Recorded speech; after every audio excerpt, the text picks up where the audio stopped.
Which do you think is better, savings or investment? In this video, I am going to be talking about savings on one hand and investing on another hand, and we're going to be coming to a consensus on which of the two of them is much better to put your money in. My name is Veronica, and I want to especially welcome you back to my channel. If you are a potential subscriber and this happens to be the first video that you'll be watching on my YouTube channel, you are very much welcome. I want to encourage you to join the family by clicking on the subscribe button. Make sure that you also turn on the notification bell so that you can be the first to be notified whenever I put up new videos on self-development, finance, and my lifestyle in general.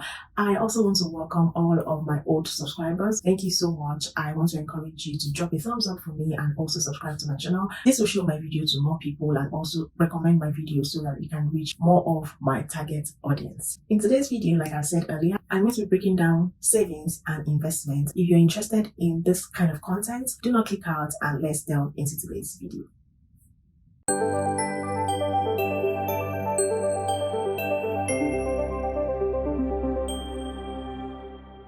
In my last video, I put together 16 tips that will help you to work on your savings as a beginner or as someone that has been struggling to save. And these tips are actually little things that you might not have put into consideration before, or just few things that you have not incorporated into your lifestyle. And this will help you to save money that will actually increase your savings. Be sure to check out that video. I will be linking it up on the screen so that you can refer to it. And just in that same line, as I was talking about savings, I will give you a proper definition of what savings is and also compare it to what investing is on the other hand, and then we can determine which one is better. Savings is that amount of money that you put together in order for you to be able to actualize your goals. It can be towards a particular goal, it can be towards a particular emergency, which we can also term as an emergency fund. It's a type of saving. So if you saw my last video, you will see where I explained that saving is like a general pocket that you just put in money to actualize your goals. Talking about goals, I will refer you to the video that I shot on how to make a vision board.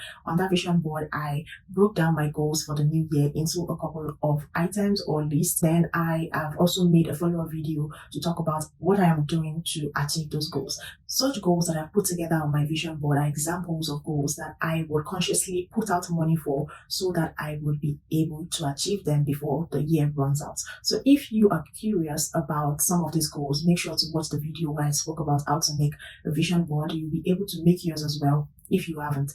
I'll link it up somewhere on the screen, and make sure that you put your vision board together, start working towards achieving those goals, and consciously put out money in form of savings to be able to actualize these goals. Having defined what savings is, it is quite obvious that savings is something that you can easily have access to. So it is not used to exchange for another asset or something else. It is actually kept either in a bank account. Some of you would even keep it in a piggy bank, the ones that would be made of wood or plastic, and would just have a small opening where you put in your money, and then whenever you're ready to use it, you break it, you open it. To be more techie, we all have savings accounts, we all have bank accounts. Some of us even have more than one savings account, such that we're able to separate our savings and categorize them based on what you are saving for. And trust me, this is really good, but that is just one aspect of savings. You are easily able to get access to it. You are easily able to take it out from that account or that piggy bank or that safe that it is kept in. And another thing that differentiates savings from investment is that the interest on it is actually very minimal. So savings interest rates would range from 1% to about 5%. So most times when you put your money in form of savings in bank accounts, the interest on it is usually very minimal. If, for example, you have a savings account that would yield 1% and you save £5,000 in that account, and bear in mind this 1% is actually for 1 year, not for 1 month. So imagine that you're getting 1% on your £500 that you're putting in your savings account. That is about £5. So £5 for 12 months, if you divide it, you would see that the interest coming to you in return is very minimal. It's like you're just putting your money in that account for a little amount of return. But one major advantage of this is that you are easily able to access your money, and it is very rare that you will lose that money. So it's a very low risk account. So all depending on your risk appetite, you can decide whether you want to focus just on savings or you want to graduate into investing or even combine both. Before I delve into investing, I want you to take note that there are sometimes that your savings account would even allow you to lose some money. And this is in the case of accounts that deduct minimal fees such as rates or card maintenance. There are some bank accounts like that. So even when you are being paid about 1% per annum, there's probably 0.25% of card maintenance or another 0.5% of charges, which when you add together would exceed the interest that's coming into your account and even eat into the principal amount that you initially kept into the account. I'd advise that you avoid this kind of savings account at all costs. The minimum that you should be looking out for in a savings account is the account that would either give you little or no interest at all, or not deduct anything from your initial principal, if that makes sense. So if you're putting £500 into a savings account, the least you should get back should be that £500. It should not be lesser than that.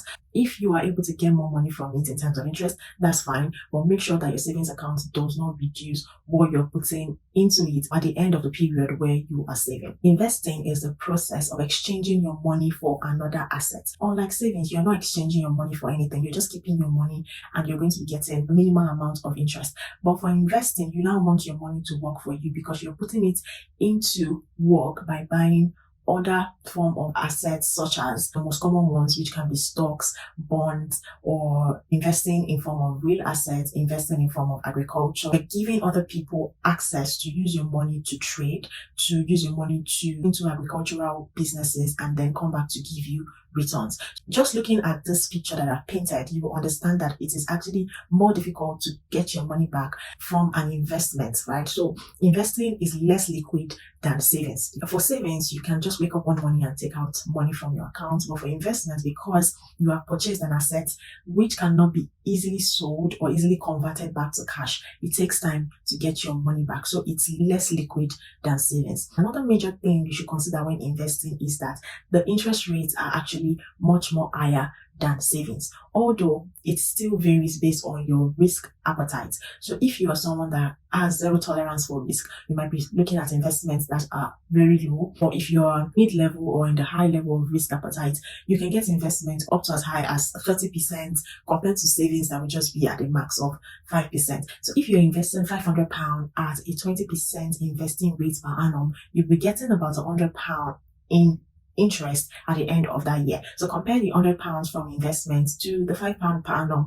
for savings. It's actually very large. So the money is working for you, but based on your risk appetite, you're getting more money from investing. Another thing that you must consider when investing is that it's not every time that you make profit. Your returns on investment is actually based on the performance of the assets that you have bought. So if the asset that you have bought fluctuates and goes down, then you are going to be making a loss. For investments, is actually more profitable when you leave it over a very long period of time. That's why it's not very liquid. Even when your investment fluctuates, it's still very possible that it will come back up and you make your money. But as long as you are not in a rush, investment is one major way of making your money work for you, such that you're able to get much more interest than savings commitment or payment would yield for you, even in a long period of time. Moving on to which one is much better. Honestly, if I tell you that one is better, then I'm going to be lying to you. It is expected of you to create a balance between your savings and investment, and that's because of the differences I have actually highlighted while explaining both of them. For savings, it's easy for you to access cash, easy for you to convert it. It's very liquid. You can use it at any time. But for investment, it's difficult for you to liquidate it. So if you're keeping all of your money in investments, it's not going to be very easy for you, because there are times that you need money for your goals, you need funds for your business, you will need funds for urgent things. It's difficult to just live by investment. Another thing is that investment will actually pay you more when you leave it in there for a long time. So any money that you're going to be needing almost immediately should not be going into investment. Also, for savings, it's not advisable to leave all of your money in savings, because savings go at a very minimal rate. So if you want your money to work for you at the highest capacity, it's better to also still diversify into having both savings and investments. And that would be much more better, because who doesn't want the money to work more for you, even with the same level of effort, by just keeping your money in an account, getting an asset, exchanging your money for a particular fund? That just makes it much more easier, because you're getting an higher interest rate compared to savings. So let me know in the comment section, what category are you in? Are you team savings, team investment, or team both? Tell me why you are in that category and if you would like to migrate to another category. And let's see how this video impacts or influences your decisions on which category to remain in or to move into.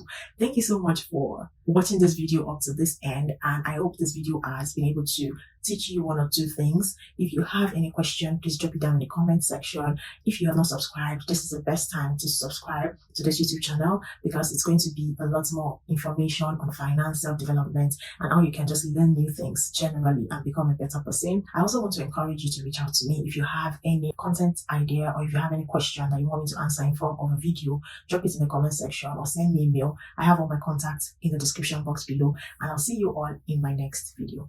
Bye guys.